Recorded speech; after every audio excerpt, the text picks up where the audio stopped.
Hello and welcome to a day in 15 minutes UPSC Prelims Daily Current Affairs by NeoIAS. Today is 16th February 2020 and the topics for discussion are the annual report of the Indian Space Research Organization for the year of 2019-20, toxic air, the price of fossil fuels report by Greenpeace, SIRI, which is System Risk Indicator, that is a digital identification scheme, National Organic Food Festival, and finally the National Maritime Heritage Complex. Now coming to the first topic, which is the annual report of ISRO for the year of 2019-20. Now according to this report, the ISRO will launch 10 Earth observation satellites in the year of 2020 to 21. Okay, so the next year. Now this will include the first geo-imaging satellite, which will be called GISAT-1. Now the report also says there will be 19 national Earth observation satellites, 18 communication satellites and 8 navigation satellites which are in service, which are driving uses from broadcasting, telephony, internet services, weather and agriculture related forecasting, security, disaster time rescue and relief, and location based services. Now 3 of the communication satellites are dedicated for the military communication and networking. Now coming to how this all will help us. See, the Earth observation satellites are ostensibly for benign uses such as land and agricultural watch. Basically, the Earth observation satellites will be looking down on the Earth and observing the land use patterns and different type of forestry and agricultural based uses. It will be helping us in those areas. Then the satellites such as RISAT, which will carry a synthetic aperture radar on them, will provide all-weather 24-hour information on for the security agencies. Now the upcoming Earth observation satellites, which include the radar imaging satellites, are the RISAT 2B-R2, RISAT 1A and RISAT 2A. Then we have the OceanSat 3 and the ResourceSat 3 and 3S. Now coming to the next topic of the day, which is the toxic air, the price of fossil fuels report by Greenpeace. Now understand this is in news because a new Greenpeace report has actually estimated the global cost of air pollution from fossil fuels, which is around $2.9 trillion per year, or it is around $8 billion per day. So that's a huge amount. Okay. Now coming and talking about the report. Now this report was produced by the non-governmental organization, that is the NGO, that is Center for Research and Energy and Clean Air, CREA, and the Greenpeace South Asia. Now under this report, they have quantified the global cost of air pollution from fossil fuels, and it has been estimated at $8 billion per day, or which is around 3.3% of the world's GDP. Now the research used actually published global data set on the surface level concentration of particulate matter 2.5, ozone and nitrogen oxide, which is NO2, basically to perform health impact assessment and subsequent cost calculation for the year of 2018. Now coming to India, see, India is estimated to bear a cost of $150 billion or 5.4% of the country's GDP, which is the third highest absolute cost from fossil fuel air pollution worldwide. See, the first one is China, the next one is USA, and the third one is India. China is having around $900 billion. USA is going to spend around $600 billion, and the third one is India with $150 billion. Now globally, air pollution is estimated to cost 4.5 million premature deaths each year, and this includes 3 million deaths which is attributed globally to because of PM 2.5, which is one of the principal pollutants in northern Indian cities, also including Delhi. So PM 2.5 is one of the major reasons which causes premature death in infants. Alright, now coming to India again. Now in India, the exposure of fossil fuels will also lead to a loss of around 490 million work days. So that's going to be a major economic backlash for India. Now coming and talking a little bit about Greenpeace. Understand, Greenpeace is a non-governmental environmental organization with offices in over 55 countries, and it is an international coordinating body which is located in Amsterdam in Netherlands. Now going to the next topic of the day, which is SIRI, or System Risk Indicator.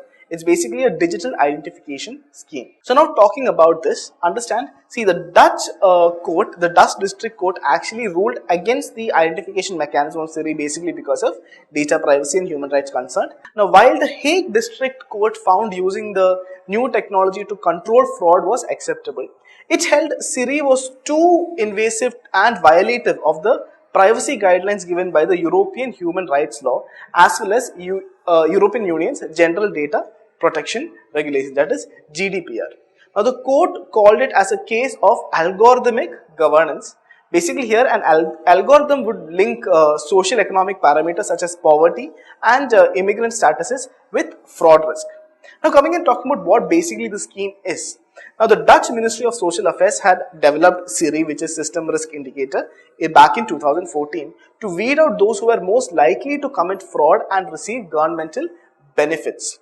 Now the legislation passed by the Dutch Parliament allowed government agencies to share 17 categories of data about welfare recipients such as taxes, land registries, employment records and vehicle registrations with private companies.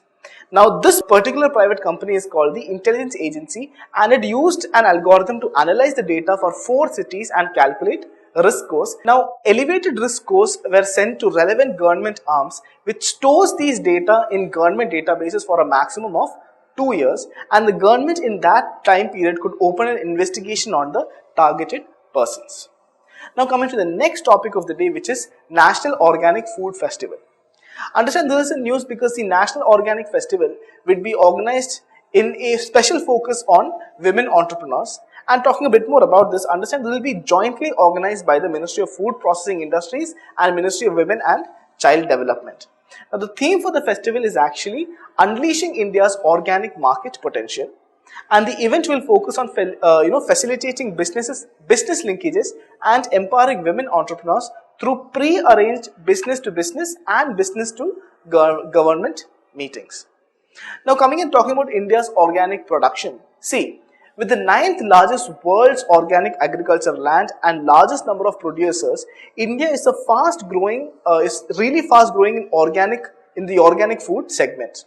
Now India produced around 1.70 million tons, okay, that's in the year of 2017-18 of certified organic products, which includes all varieties of food products such as oilseeds, sugarcane, cereals, millets, cotton, pulses, medicinal plants, tea, fruits, etc. Now, as per the Indian organic sector, which is having a report called the Vision 2025 report, India's organic business has immense potential to reach, 75,000 crore rupees, and this by 2025 from the current state, which is, at 2,700 crore rupees. Okay, and this 2,700 crore rupees is at the year of 2015. Now, the major demands under the organic products category are for oilseeds, cereals and millets, sugar, fruit juice concentrates, tea, spices, pulses, dry fruits, medicinal plant products, etc. These are the basic categories which have high demand in the organic products. Okay, now going to the next topic of the day, which is the National Maritime Heritage Complex. Now, this is in news because the Ministry of Shipping of Government of India and the Ministry of National Defence of the Republic of Portugal has actually signed a memorandum of understanding to develop a world-class National Maritime Heritage Complex. Now, understand the MOU on the National Maritime Heritage Complex will be located in Lothal, and it will pave the way for cooperation between the two countries for showcasing the common maritime heritage. Understand, Lothal is situated in Gujarat. Now, the National Maritime Heritage Complex will consolidate all diverse and rich artifacts from ancient to modern times, and it will provide access to public and make them aware about India's rich maritime heritage. Now, coming and talking about why did they choose Lothal as such? Understand, Lothal was chosen because it has a lot of archaeological remains which actually showcases a trade route through water, and it was a major maritime activity center during the Harappan civilization. There it was found a rectangular basin has been found in Lothal, and it is said that it is said to be a dockyard, and it is 218 meters long and 37 meters wide, and it is bound on all sides by baked bricks.